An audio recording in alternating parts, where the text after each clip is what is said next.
Today we are going to learn how to add and subtract radicals. You should be on page 17 in your notes packet. When we are adding and subtracting radicals, we can only add or subtract them when they are considered like radicals. This means that your radicals must be in simplest form before you can begin adding or subtracting. In the problems below, 2 times the square root of 15 plus 5 times the square root of 15, that would be considered like radicals because the number inside of the radical is 15 for both of them. What that means is that I can add the whole numbers of 2 plus 5, which would give me 7 times the square root of 15. For 2 times the square root of 20 plus 3 times the square root of 5, we see that we have a radical of 20 here and a radical of 5. Because those are not the same, I could not add them the way that they are. However, I could simplify these. So if I took 2 times the square root of 20 and I rewrote that, I know that 2 times the square root of 20 can be rewritten because 20 has a perfect square of 4. So this would be like 2 times the square root of 4 times the square root of 5, because 4 times 5 would give me 20. Well, the square root of 4 is 2, so this would be the same as 2 times 2 times the square root of 5.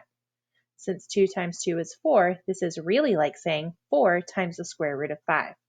So I could change this problem so that instead of 2 times the square root of 20, it said 4 times the square root of 5. And then I could add that to 3 times the square root of 5. Now, since the original one did not have like radicals, but the new one does, I could add 4 plus 3, which is 7, and I could keep my radical of 5.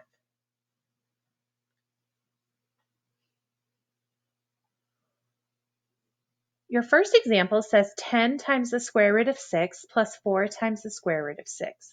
You'll notice that both of your radicals have 6, which means that all you need to do is add your whole numbers. So we would add 10 plus 4, which would give us 14. Then we would keep our number inside the radical, which is 6, and our solution would be 14 times the square root of 6.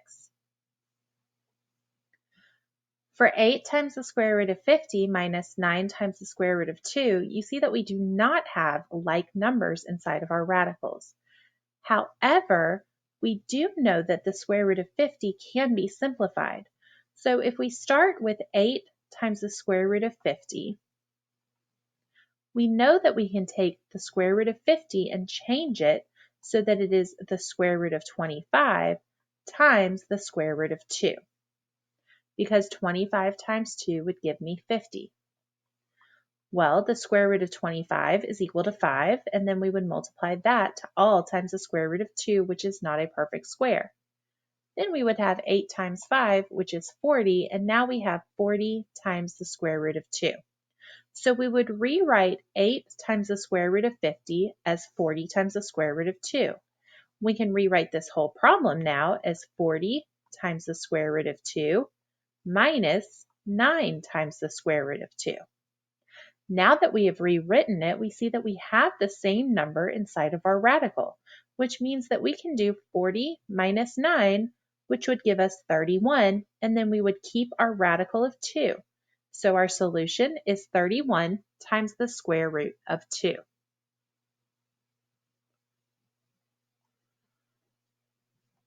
For 3 times the square root of 80 plus the square root of 45, we know that we're probably going to need to simplify both of these because it doesn't look like either of those is in simplest form.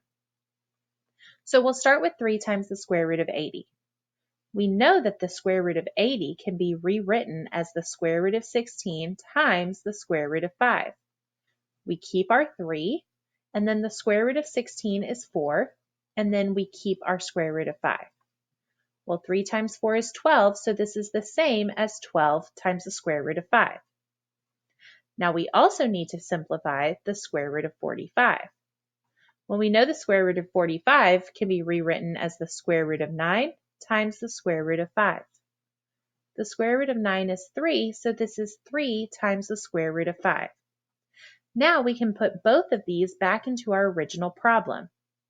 3 times the square root of 80 is now 12 times the square root of 5. The square root of 45 is now 3 times the square root of 5. Now when we look, we see that we have the same number inside of both of these radicals, which means we can just combine our whole numbers. Well, 12 plus 3 is 15, and we keep our radical of 5. So this is 15 times the square root of 5. For 8 times the square root of 7 plus the square root of 63 minus 2 times the square root of 28, let's look at what we can simplify. Well, if we start with 8 times the square root of 7, it doesn't look like there's anything we can do to that because 7 is actually a prime number, so it doesn't have any perfect squares that will go into it. So let's look at the square root of 63 next. Well, we know that the square root of 63 can be rewritten as the square root of 9 times the square root of 7. The square root of 9 is 3, so this is 3 times the square root of 7. Then we have 2 times the square root of 28. Well, we have to keep our 2, and we know that the square root of 28 can be rewritten as the square root of 4 times the square root of 7. Well, we keep this first 2, and then the square root of 4 is equal to 2, and all of this is times the square root of 7. 2 times 2 is 4, so this is the same as 4 times the square root of 7.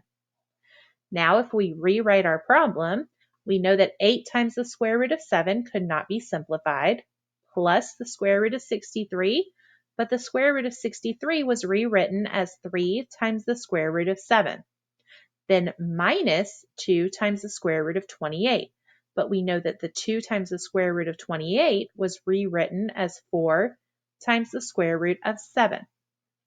Now we can see that every number in this problem has a like radical, which means we can add and subtract from left to right.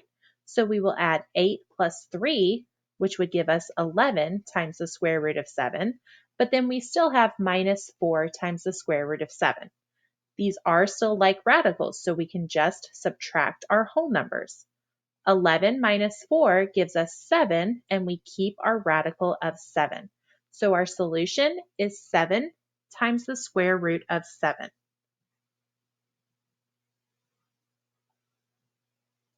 For the square root of 32 minus the square root of 27 plus the square root of 75, we're going to start with each of these and simplify them. For the square root of 32, I know that we can rewrite this as the square root of 16 times the square root of 2. Well, the square root of 16 is 4, so this is like saying 4 times the square root of 2.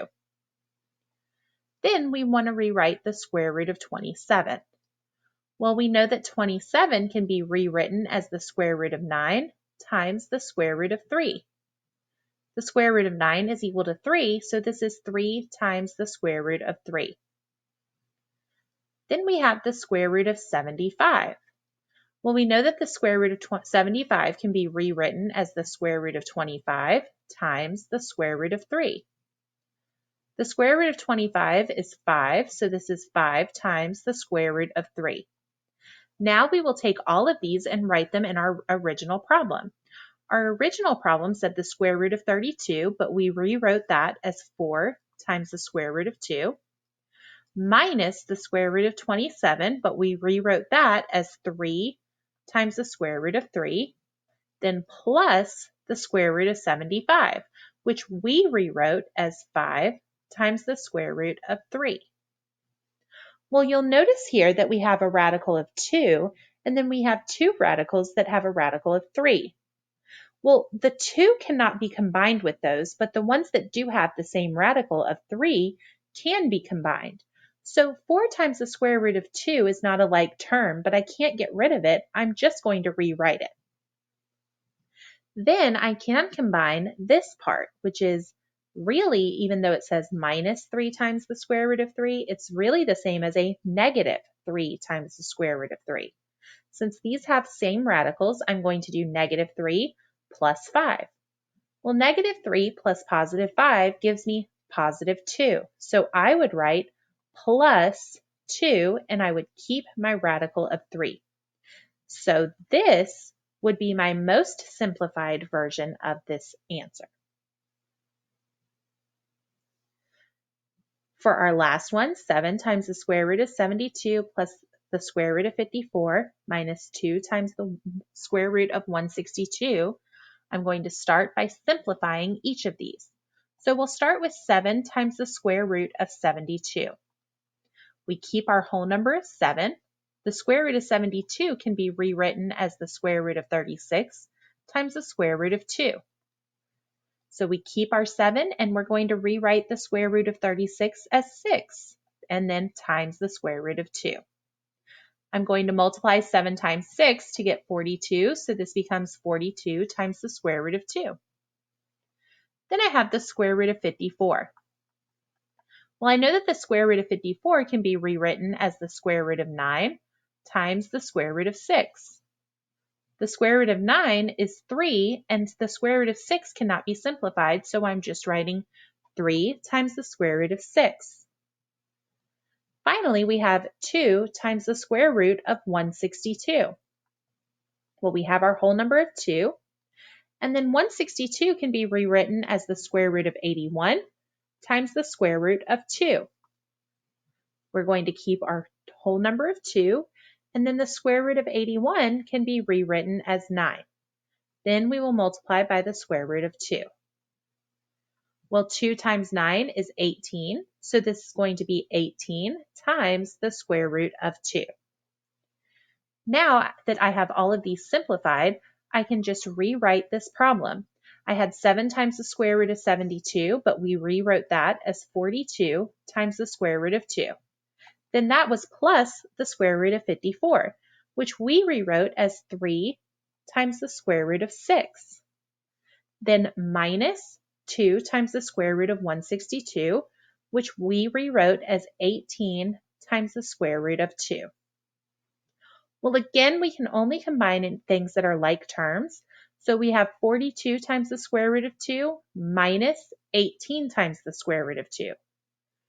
If I subtract the whole numbers, 42 minus 18, I'm going to get 24, and I'm going to keep my square root of 2.